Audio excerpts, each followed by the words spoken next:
Jangan buang. Ada 24. Tapi di.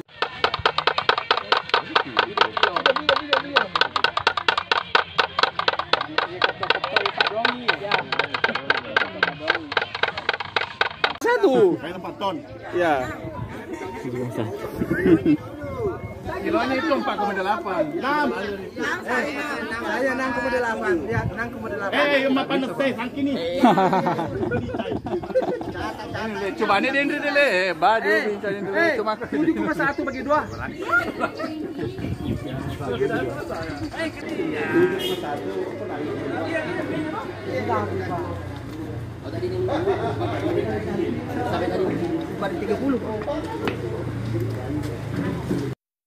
Balai PT Pengairan ya yang mewakili tempat ini itu secara berkolaborasi dan secara bergotong royong kerja secara bersama-sama untuk bagaimana mengawal IP 400. Sekarang saya mau berikan tadi hadiah ini yang paling menantang ini karena mengira-ngira Dejaga Sandro itu tidak ada yang hampir tadi saja Pak ini 7 depan enteng kalau petani Pak Husni Mubarak 8 ya 9,6 ini pertama yang kita panen di tahun 2022 yang tertinggi ini.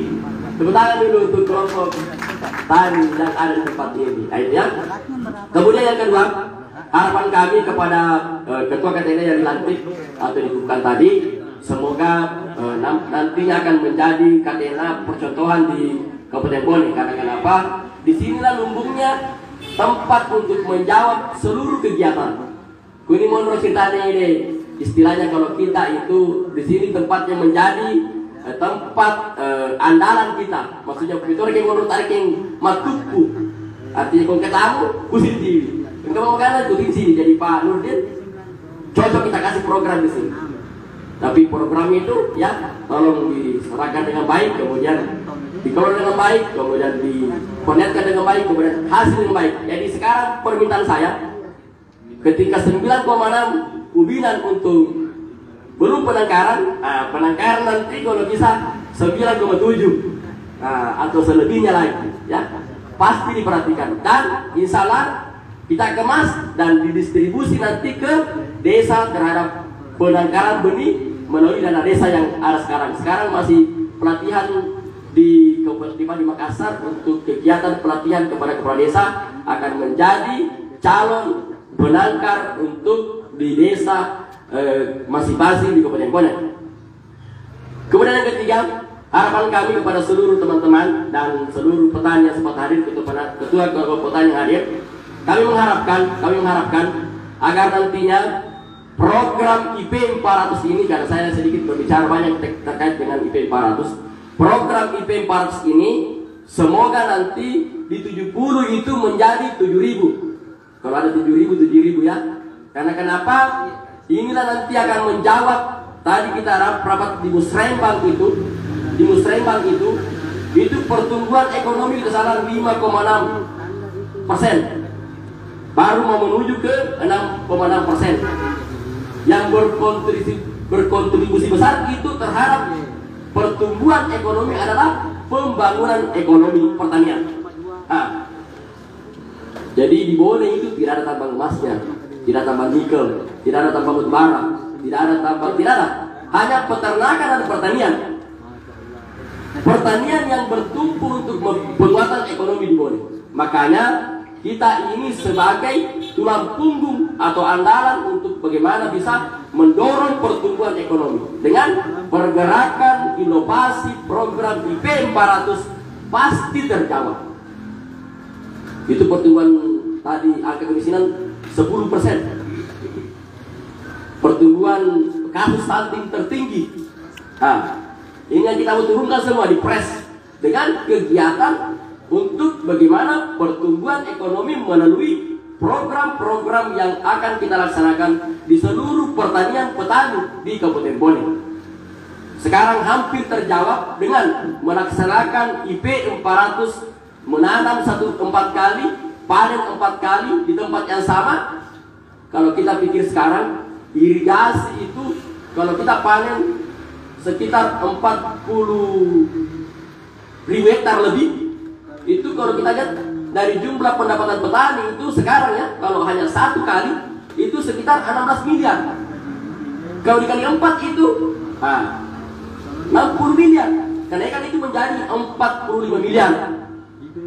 Wah, megawatt sekali petani.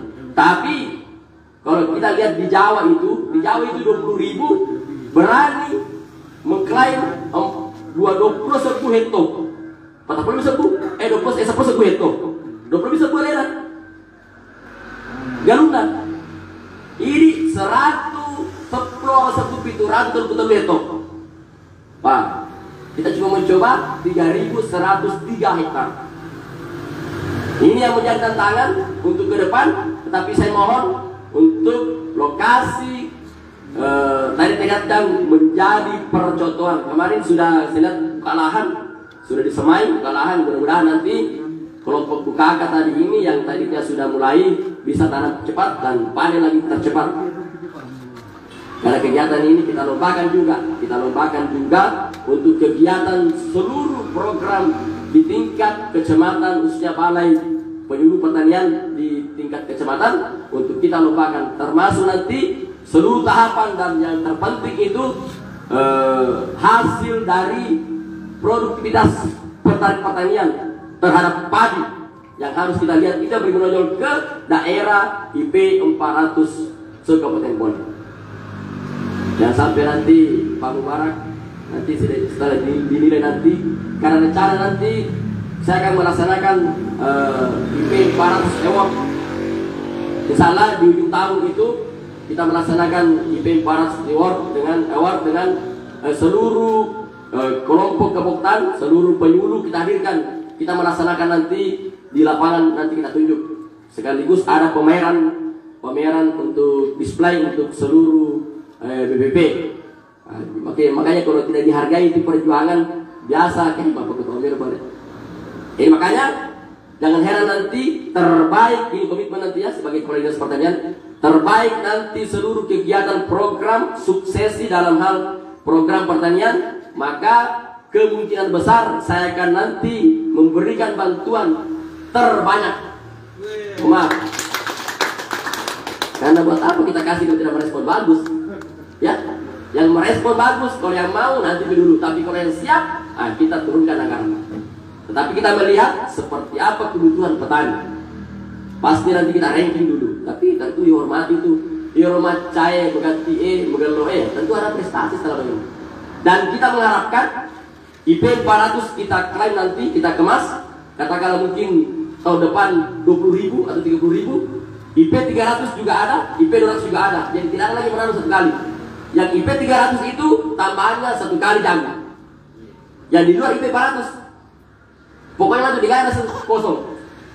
Kalau ke kosong atau tangan di nina taneng nina kamu kosong, terpaksa penyuluh disuruh menyanyi.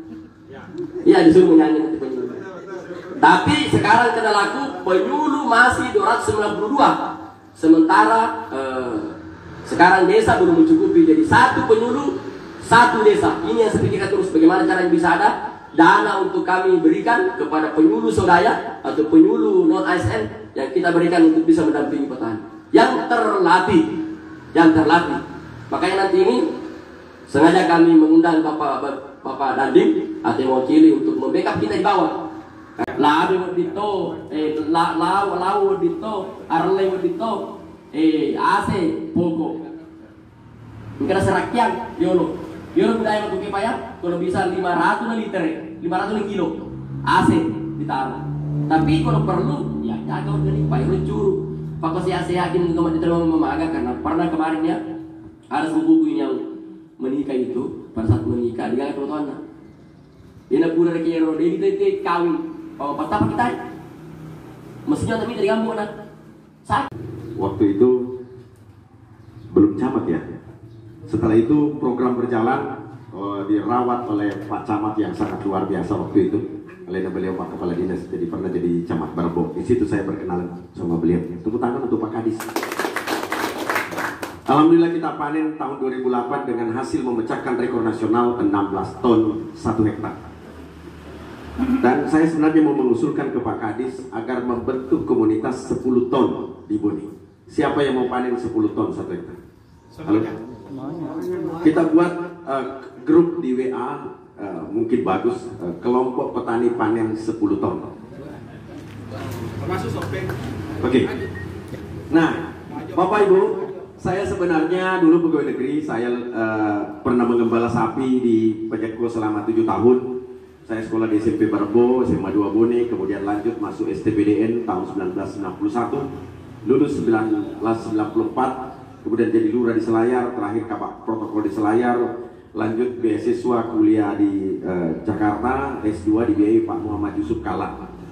Alhamdulillah saya pernah jadi lurah teladan tingkat Sulawesi Selatan, kemudian wisudawan terbaik nasional di Institut Ilmu Pemerintahan, kemudian pernah menjadi pengurus ICMI sebagai ketua Pokja Pertanian. Dari situlah saya belajar pertanian karena pernah dikirim Pak Habibie keliling dunia belajar pertanian. Kemudian saya pernah dikirim belajar di Sukamandi, tempat belajarnya bos-bosnya petani, tempat belajarnya Pak Ketua KTNA. 1 minggu saya belajar tanaman padi dan diajar oleh 25 profesor padi. Muridnya 1, gurunya 25, muridnya cuma saya. Dan alhamdulillah dari situlah saya menemukan 5 rahasianya padi sehingga hasilnya bisa di atas 10 ton. Mau dengar enggak? Ya. Nah, ini menarik nih. Padi itu punya rahasia. Ada 5 rahasianya bisa hasilnya di atas 10 ton. Bahkan sekarang rekornya sudah ada di atas 20 ton. Sederhana sebenarnya. Ya, nomor 1. Rahasia padi nomor 1 namanya anakan produktif. Jumlah anakan yang keluar dari satu rumpun yang menghasilkan buah disebut anakan produktif. Nomor 2. Jumlah bulir per malai. Dalam satu malai siule siaga batu masuk.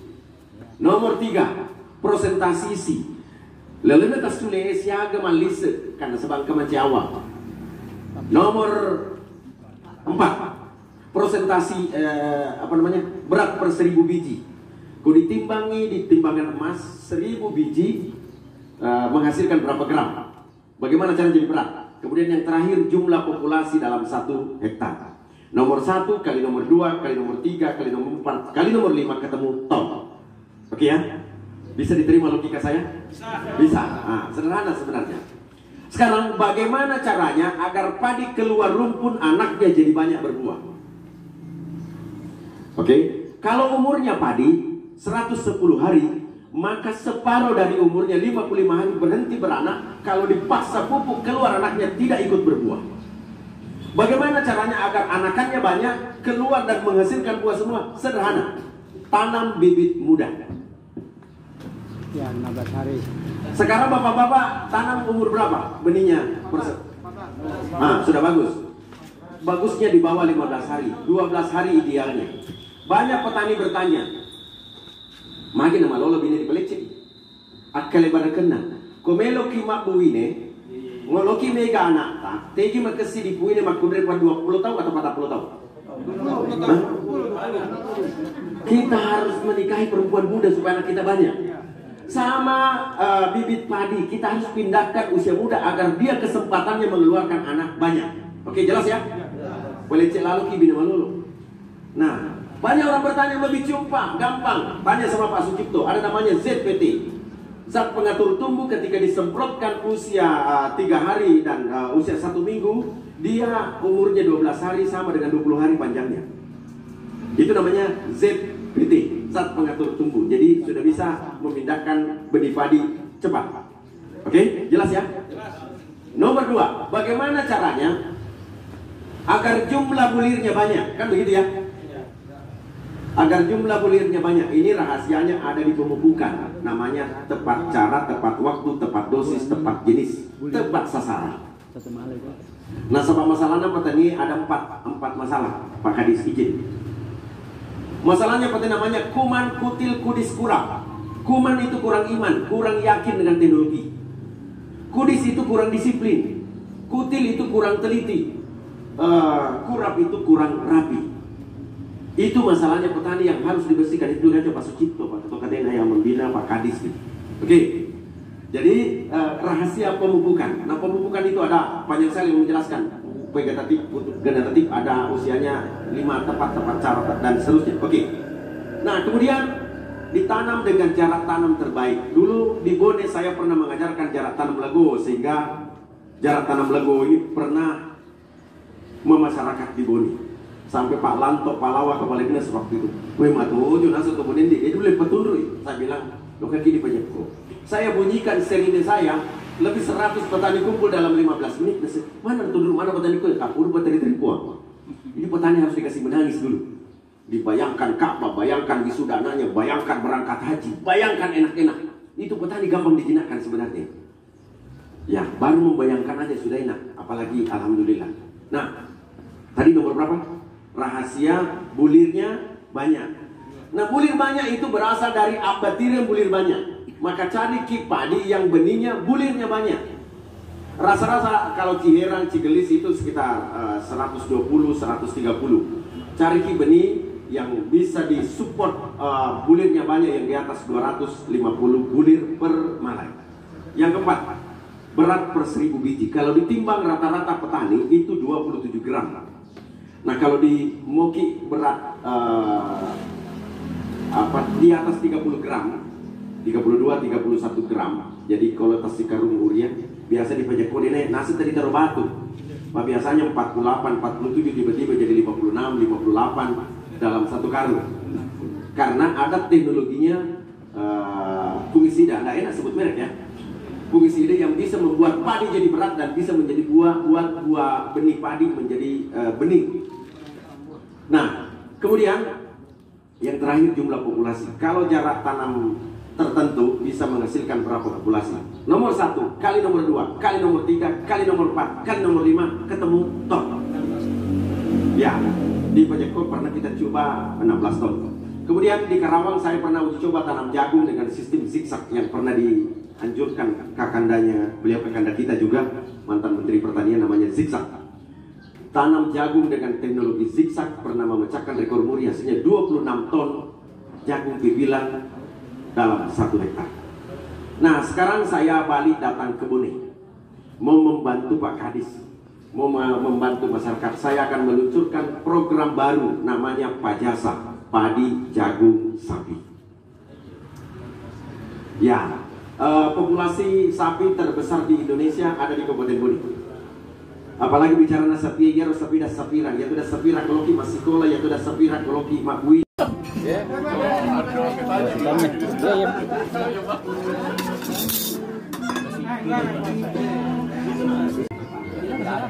Jadi pelaki bisa juga. Arab juga jual lah. Pelaki